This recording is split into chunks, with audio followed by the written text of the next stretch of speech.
Selamat datang kembali di sesi pembahasan mendalam kita. Pernah nggak sih Anda merasa, aduh bingung banget waktu dihadapkan pada dua pilihan bagus. Dua-duanya kayaknya menarik gitu. Sering gitu kayaknya ya. Atau mungkin Anda tipe yang ngerasa harus nyoba semua hal baru. Khawatir gitu kalau ada yang kelewat, entah itu penting atau cuma seru aja. FOMO ya, fear of missing out. Nah, iya, rasa sayang buat ngelepasin kesempatan ini kadang bikin kita jadi susah fokus kan? Betul banget. Oke, jadi kali ini kita mau coba kupas lebih dalam nih. Kenapa sih kita sering banget, kadang secara irasional, maksudnya nggak logis gitu, malah ngelawan kepentingan kita sendiri, tapi kok ya kita terdorong buat ngebiarin semua pilihan, semua pintu tetap terbuka. Padahal kadang jelas-jelas itu merugikan ya. Buku yang menarik banget itu. Tujuannya, ya biar kita lebih paham soal dorongan ini dan gimana dampaknya ke keputusan kita sehari-hari. Oke deh, yuk kita mulai bedah bareng-bareng. Siap.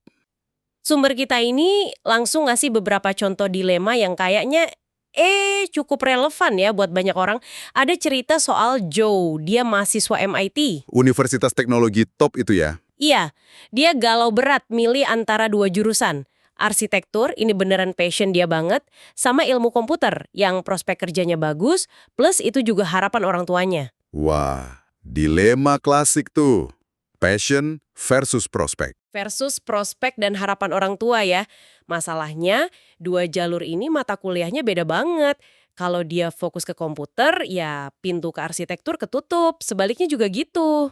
Nggak bisa dua-duanya sekaligus ya. Susah banget. Hampir mustahil malah, risikonya gagal di dua-duanya. Jadi, ya dia kayak kejebak gitu. Dan ini bukan cuma soal ngatur jadwal kuliah aja kan ya. Pasti ada beban emosionalnya. Pasti. Betul. Bayangin aja harus melepasin salah satu kemungkinan masa depan yang diidam-idamkan itu pasti sakit. Sumbernya juga nyeritain Dana, mahasiswi lain. Dilemanya beda, tapi akarnya mirip. Gimana ceritanya? Dia punya pacar baru, suka banget sama yang baru ini. Tapi di saat yang sama, dia nggak bisa mutusin hubungan sama mantannya. Padahal hubungan lama itu udah nggak sehat, udah di ujung tanduk lah. Waduh, terus gimana? Ya, keraguan dia itu malah berisiko ngerusak hubungan barunya yang potensial itu. Nggak bisa milih, nggak bisa ngelepasin yang lama. Oke, jadi intinya mirip ya sama Joe tadi. Kita tuh kayaknya benci banget ya kehilangan sesuatu, prospek kehilangan pilihan, sebuah kemungkinan aja udah bikin gak nyaman. Iya, persis. Kehilangan kemungkinan itu rasanya sakit, bahkan kalau pilihan itu belum tentu yang terbaik, atau bahkan udah nggak relevan lagi buat kita. Aneh ya, padahal belum tentu bagus juga. Iya. Dan rasa sakit karena potensi kehilangan ini tuh kuat banget. Sampai-sampai penulis buku ini, Dan Ariely, sama rekannya, Ji Wongshin, ngerasa perlu ngukur ini secara objektif. Oh, diukur. Gimana caranya? Mereka bikin eksperimen yang cukup cerdik di MIT, namanya permainan pintu. Permainan pintu. Wah, kedengerannya seru nih. Gimana cara mainnya? Apa ini bisa nunjukin seberapa kita rela berkorban demi pilihan? Jadi, coba Anda bayangin duduk depan komputer. Di layar ada 3 pintu virtual, merah, biru, hijau. Oke. Anda bisa masuk ke ruangan di baliknya dengan ngeklik pintu itu. Setiap klik di dalam ruangan, Anda dapat uang. Jumlahnya beda-beda tiap ruangan, tapi rata-ratanya beda. Total ada 100 klik. Tujuannya simpel, kumpulin uang sebanyak mungkin. Kedengerannya gampang ya. Pilih aja ruangan yang ngasih paling banyak, terus klik aja di situ terus-terus kan? Nah, disitulah triknya. Setiap pintu yang nggak Anda kunjungi beberapa saat, itu akan mulai ngecil tampilannya di layar. Mengecil maksudnya? Visualnya jadi lebih kecil gitu. Kalau Anda biarin terus ngecil selama 12 klik tanpa membukanya lagi, pintu itu hilang selamanya. Anda nggak bisa masuk ke ruangan itu lagi. Wah, jadi ada konsekuensinya kalau nggak aktif di semua pintu ya? Iya, tapi ada cara mencegahnya. Anda bisa klik pintu yang lagi ngecil itu, biar ukurannya balik normal. Oke, tapi konsekuensinya apa kalau ngeklik pintu yang ngecil itu? Konsekuensinya, Anda pakai 1 dari 100 jatah klik berharga Anda cuma buat jagain pintu itu biar tetap ada, bukan buat cari uang. Wah, jadi ada biaya ya ngorbanin klik cuma buat mempertahankan opsi? Terus apa yang terjadi sama pesertanya? Ini kan mahasiswa MIT, logis dan pinter harusnya. Justru itu dia hasilnya yang mengejutkan. Ngelihat pintu-pintu itu mulai mecil, itu kayak micu kepanikan irasional gitu. Panik, mahasiswa MIT panik. Iya, Mahasiswa ini yang kita anggap sangat rasional malah jadi sibuk lari-larian virtual dari satu pintu ke pintu lain. Mereka ngabisin banyak klik cuma buat mastiin nggak ada pintu yang hilang. Padahal mungkin pintu itu nggak nguntungin ya. Betul. Bahkan kalau mereka udah tahu beberapa pintu itu bayarannya jauh lebih rendah dibanding pintu lain yang udah mereka coba. Obsesi buat jaga semua pilihan tetap ada, itu ngalahin logika buat maksimalin untung. Tunggu. Jadi mereka secara sadar milih dapat uang lebih sedikit. Iya, Demi menjaga pilihan yang kurang oke tetap ada. Seberapa parah sih dampaknya ke hasil akhirnya? dampaknya lumayan loh. Rata-rata, peserta yang panik jagain semua pintu ini dapat uang 15% lebih sedikit dibanding kelompok kontrol yang main tanpa pintu ngecil. 15%. Lumayan banget itu. Iya kan? Ironisnya, strategi paling oke atau setidaknya jauh lebih baik itu ya tinggal pilih satu ruangan yang lumayan bagus di awal, mungkin acak aja, terus fokus di situ. Udah, Jadi fokus itu lebih menguntungkan ya daripada jagain banyak pintu? jauh lebih menguntungkan. Dan yang lebih bikin penasaran lagi, perilaku irasional ini bandel banget. Maksudnya bandel? Eksperimennya diubah-ubah. Misalnya, ditambah biaya eksplisit 3 sen tiap buka pintu yang ngecil. Jadi ada rugi finansial langsung kan? Iya, harusnya makin mikir dong. Hasilnya, tetap sama aja. Peserta dikasih tahu rata-rata bayaran pasti di tiap ruangan, sama aja. Bahkan dikasih ratusan kali latihan, Masih juga. masih, tetap aja. Ngeliat pintu ngecil itu bikin pengen ngeklik buat jagain. Ini nunjukin betapa dalamnya bias kita sama potensi kehilangan. Wah, ini bener-bener kayak cermin hidup kita ya. Kita sering banget ngerasa sibuk pindah dari satu proyek ke proyek lain, satu hobi ke hobi lain, takut ketinggalan sesuatu di tempat lain. Betul, betul. Padahal kalau dipikir-pikir, mungkin kita lebih maju atau lebih happy kalau fokus ke satu atau dua hal penting aja ya. Persis. Perilaku jaga semua pintu ini, kayak di eksperimen tadi, seringnya bukan cuma bikin stres, tapi ya secara objektif emang kurang efektif. Kita ngabaikan yang namanya biaya peluang atau opportunity cost. Biaya peluang ya, apa itu? Itu nilai dari kesempatan terbaik yang kita lewatkan karena kita milih ngelakuin hal lain. Dalam kasus ini ya uang atau waktu, energi, kebahagiaan yang bisa didapat kalau fokus, tapi hilang karena sibuk jagain pintu lain. Masuk akal. Kalau emang ngerugiin, kenapa kita terus-terusan ngelakuin ini ya? Apa kata sumbernya soal akar psikologisnya? Ini kebiasaan buruk aja atau gimana? Penulisnya ngaitin ini sama ide dari Erich Fromm di buku Escape from Freedom. Fromm bilang, di era modern ini masalah kita tuh bukan kurang pilihan, tapi justru kebanyakan pilihan. Kebanyakan pilihan malah jadi masalah ya. Iya, bikin bingung bahkan bisa bikin lumpuh.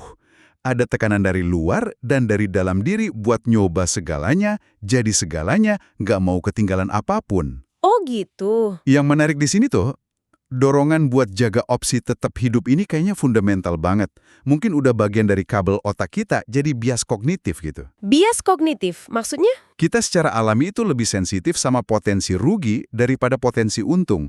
Jadi, rasa sakit karena nutup pintu, kehilangan potensi, itu rasanya lebih kuat dibanding antisipasi untung dari milih satu pintu dan fokus. Oh, jadi ini bukan cuma soal logika, tapi ada kayak program bawaan di otak yang susah dilawan ya? Bisa dibilang gitu. Dan ini bawa kita ke bahaya dari keraguan dan keengganan nutup pintu ini. Sumbernya menyebut ada 2 jebakan utama kan? Betul. Jebakan pertama udah jelas dari eksperimen tadi. Kita nyebar energi, waktu, sumber daya kita terlalu tipis. Ya peserta yang klik sana-sini tadi ya. Iya, jadinya nggak maksimal di mana-mana karena sibuk jaga semua kemungkinan. Hasilnya ya biasa aja di banyak bidang, bukannya luar biasa di 1 atau 2 bidang. Masuk akal. Tapi ada jebakan kedua yang menurut saya lebih halus dan mungkin lebih bahaya nih. Apa tuh? Yaitu kita sering nggak sadar kalau beberapa pintu yang beneran penting dalam hidup kita itu lagi nutup pelan-pelan, tanpa kita sadari.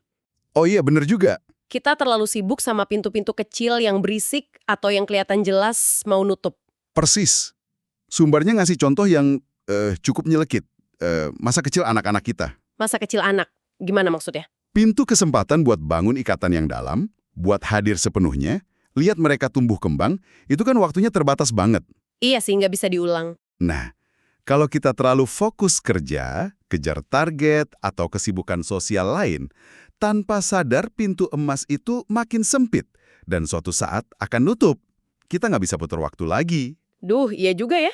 Contoh lain ada? Ada contoh menarik dari teman penulisnya. Pernikahannya justru membaik waktu dia dan istrinya, karena kerjaan, harus tinggal di kota beda dan cuma bisa ketemu pas weekend. Kok bisa? Aneh. Justru karena waktu bersamanya terbatas, mereka jadi lebih sadar kalau jam terus berdetak, jadi lebih menghargai tiap momen, berusaha maksimalin kualitas waktu bareng. Sadar kalau pintu kebersamaan itu nggak selalu kebuka lebar selamanya. Jadi keterbatasan malah bikin fokus dan apresiasi ya? Bisa jadi begitu. Kontras yang menarik kan? Pas pilihan nggak terbatas, kita cenderung nyepelein. Pas terbatas atau ada deadline jelas, kita jadi lebih menghargai. Nah, ini jadi pertanyaan reflektif buat Anda yang dengerin nih. Ada nggak pintu penting dalam hidup Anda sekarang, mungkin soal keluarga, pengembangan diri, kesehatan, atau minggi pribadi, yang mungkin lagi pelan-pelan nutup tanpa Anda sadari penuh, karena Anda terlalu sibuk jagain pintu-pintu lain yang mungkin kurang penting? Dan kesadaran inilah yang bawa kita ke argumen utama bab ini. Kita perlu secara sadar, secara sengaja, mulai nutup beberapa pintu dalam hidup kita. Nutup pintu. Kedengarannya agak negatif ya? Bukan berarti nyerah atau pesimis. Justru ini strategi buat ngalokasiin energi, waktu komitmen kita lebih bijak ke hal-hal yang paling bermakna dan ngasih hasil. Tapi kan nutup pintu nggak gampang ya, apalagi kalau pintunya gede. Mungkin pintu kecil kayak, berhenti langganan email nggak penting atau ngurangin komitmen di organisasi, itu relatif gampang. Tapi kalau pintu gede kayak karir, mimpi lama, hubungan rumit, Tentu. Nutup pintu besar butuh keberanian dan kejujuran sama diri sendiri yang lebih besar. Prosesnya mungkin sakit jangka pendek, tapi seringkali membebaskan jangka panjang. membebaskan ya. Iya, penulisnya bahkan ngutip dialog terkenal dari film Gone with the Wind. Pas Scarlett O'Hara nanya ke Red Butler, mau kemana aku? Apa yang harus kulakukan? Terus Reds jawab apa? Itu kan adegan yang ikonik banget. Red jawab dingin tapi tegas, Frankly my dear, I don't give a damn. Terus terang sayang, aku nggak peduli sama sekali. Wah, tajam banget ya. Apa hubungannya sama nutup pintu? Meskipun konteksnya romantis dan pahit, kutipan itu jadi metafora soal kekuatan yang muncul pas kita berani tegas dan nutup pintu buat hal-hal yang nggak penting atau nggak sehat lagi buat kita. Jadi ada semacam kejelasan gitu ya. Iya, kejelasan dan kebebasan bisa muncul pas kita berhenti terombang-ambing sama pilihan-pilihan yang sebenarnya cuma nguras energi tanpa bawa kita ke tujuan. Kedengerannya emang bebas, tapi pasti butuh nyali gede buat ngelakuinnya. Oke, jadi tadi soal sulitnya nutup pintu karena takut kehilangan potensi. Tapi ada satu lagi nih, rintangan spesifik yang dibahas, yang sering bikin kita benar-benar macet. Milih antara dua pilihan yang mirip banget dan sama-sama menarik. Ah iya, ini juga masalah umum. Ini bukan lagi soal jaga banyak pintu, tapi kayak kejebak di persimpangan dua jalan yang hampir sama. Benar, ini masalah klasik yang digambarin pakai analogi keledai buridan. Keledai buridan, gimana itu? Bayangin ada keledai lapar banget, berdiri persis di tengah-tengah antara dua tumpukan jerami. Dua-duanya sama besar, sama segar, sama gampang dijangkau. Oke, terus? Karena dua-duanya sama menariknya, si keledai nggak bisa mutusin mau makan yang mana dulu. Dia nimbang-nimbang terus, ragu-ragu. Akhirnya mati kelaparan di antara dua pilihan bagus itu. Ya ampun, tragis banget. Cuma karena nggak bisa milih malah nggak dapat apa-apa. Ada contoh modernnya nggak? Ada. Sumbernya nyeritain teman penulis yang ngabisin waktu 3 bulan penuh cuma buat mutusin antara dua model kamera digital yang speknya hampir sama persis. 3 bulan? Buat milih kamera doang? Iya. Dia bolak-balik ke toko, baca ratusan review online, bandingin fitur-fitur kecil yang mungkin bedanya nggak signifikan pas dipakai sehari-hari. Terus hasilnya gimana setelah 3 bulan itu? Hasilnya, ya selama 3 bulan itu, dia kehilangan banyak banget momen berharga. Liburan keluarga, ulang tahun teman, kejadian sehari-hari yang sebenarnya bisa diabadikan pakai salah satu kamera itu aja. Oh, jadi ruginya di situ ya? Iya, belum lagi waktu, energi mental, stres yang kebuang sia-sia cuma buat mikirin beda tipis. Jadi, kesalahan fatalnya bukan di pilihan kameranya nanti, tapi di kelamaan mikirnya itu sendiri. Ini jadi pertanyaan penting nih. Apa sih kesalahan mendasar di situasi kayak keledai buridan atau temen yang milih kamera tadi? Apa ya kira-kira? Kesalahannya adalah kita terlalu fokus sama perbedaan kecil antara pilihan-pilihan yang mirip itu, dan kita benar-benar ngabaikan konsekuensi besar dari nggak mutusin sama sekali. Maksudnya gimana? Keledai buridan lupa sama laparnya yang makin parah. teman penulis lupa sama foto-foto yang hilang selamanya dan waktu hidup yang kebuang. Biaya dari keraguan dan kelumpuhan analisis ini seringkali jauh lebih mahal daripada potensi rugi kecil kalau milih opsi yang mungkin sedikit kurang sempurna. Wah, dalam juga ya. Jadi, kalau kita rangkum nih, apa artinya semua ini? Pembahasan kita dari bab 8 Predictably Irrational ini nunjukin dua kecenderungan irasional utama kita soal pilihan. Pertama, Kita punya dorongan kuat buat jaga sebanyak mungkin pilihan tetap terbuka. Ini didorong rasa takut kehilangan potensi ya, meskipun itu artinya kita ngorbanin keuntungan nyata atau kemajuan ke tujuan yang lebih penting. oke, terus yang kedua? Kedua, kita juga gampang banget kena kelumpuhan analisis pas dihadapin sama dua pilihan yang mirip banget dan sama-sama menarik. Kita jadi kejebak bandingin detail kecil dan lupa sama biaya yang jauh lebih gede dari keraguan itu sendiri. Biaya kayak waktu yang kebuang, kesempatan hilang, stres. Betul, itu semua biayanya. Nah, coba deh Anda renungkan sejenak, gimana kecenderungan ini mungkin muncul dalam hidup Anda sendiri. Mungkin di pilihan karir, Anda terus ngelirik jalur lain padahal udah di jalur yang oke. Atau mungkin dalam hubungan ya, nunda komitmen karena kepikiran gimana kalau ada yang lebih baik. Bisa jadi, atau bahkan keputusan sehari-hari yang kecil kayak milih mau makan apa sampai akhirnya waktu makan siangnya habis duluan. Ya, itu sering terjadi. Sebagai penutup, mungkin ada satu pemikiran lagi yang bisa kita bawa pulang dari sini. Oke, mari kita tinggalkan Anda dengan satu pemikiran buat direnungkan, yang nyambung dari diskusi kita hari ini. Mengingat betapa mahalnya harga yang harus dibayar buat jaga terlalu banyak pintu tetap kebuka, dan betapa ruginya kita pas kejebak ragu antara pilihan yang mirip.